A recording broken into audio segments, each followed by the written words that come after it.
So regularly with clients, when I first meet them, they'll ask me about tenants in common and say that maybe a friend of theirs has said that they've gone tenants in common in their wills and they want to do the same, but they don't really necessarily understand what that means. So let's do a quick recap of the two ways you can jointly own a property first of all.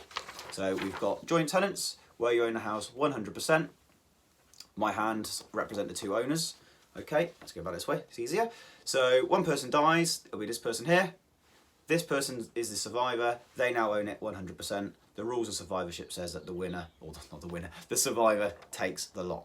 Okay, so it doesn't matter what this person has put in their will, it's irrelevant because it's not their asset to disperse off, to give away. This person now owns it 100%.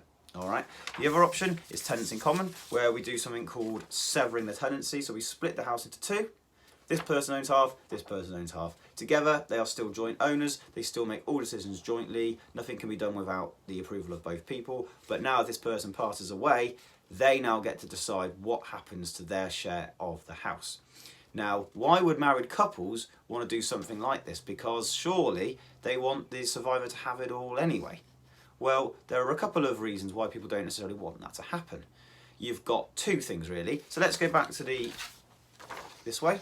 This person's a survivor, they now own the house 100%. What if they now meet a new partner?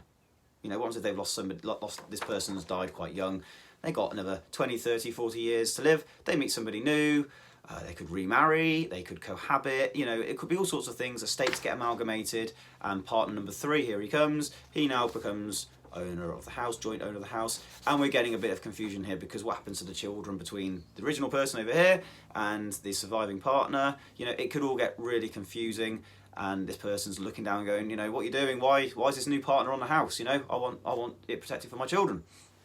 Another reason why this is a concern is what happens, you know, later in life. What happens if this person, you know, isn't now 80 or 90 and they go into a care home? Well, they own 100% of the house.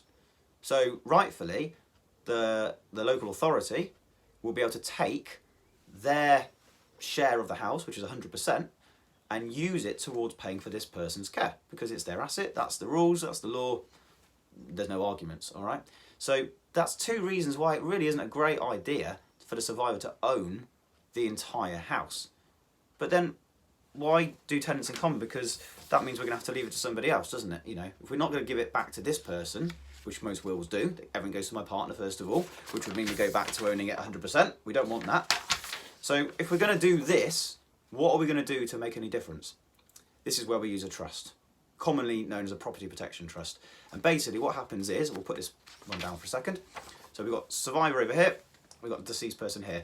Now this person's half, what they do is they rewrite their wills and they say, if I'm the first to go, rather than just giving it back to the survivor, I'm going to put it into trust for them because we've got kids and we got, you know, our beneficiaries. I want to benefit from this in the long run, but in the short term, I want survivor over here to have the use of my half of the house. They already own their half, that's fine. But this half of the house at the moment, if it went straight to the kids, could potentially put this person at risk, which we don't want. We want to give them security in the rest of their lifetime, whether it's 30 or 40 years or whether they're in their 80s and we just want security for later life.